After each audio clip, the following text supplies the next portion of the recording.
Ang mabuting balita ng Panginoon ayon kay San Juan.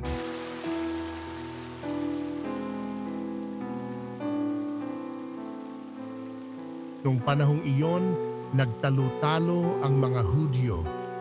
Paanong maibibigay sa atin ng taong ito ang kanyang laman upang kanin natin, tanong nila.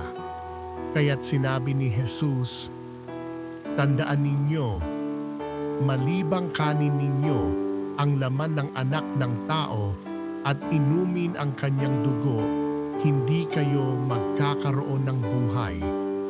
Ang kumakain ng aking laman at umiinom ng aking dugo ay may buhay na walang hanggan, at muli ko siyang bubuhayin sa huling araw.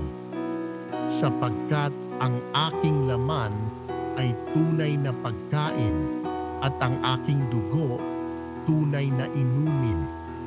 Ang kumakain ng aking laman at umiinom ng aking dugo ay nananahan sa akin at ako sa kanya. Buhay ang amang nagsugo sa akin at ako'y nabubuhay dahil sa kanya. Gayon din naman, ang sino mang kumain sa akin ay mabubuhay dahil sa akin. Ito ang pagkaing bumaba mula sa langit. Ang kumakain nito'y mabubuhay magpakailanman. Hindi ito katulad ng kinain ng inyong mga magulang sa ilang, namatay sila bagamat kumain niyon."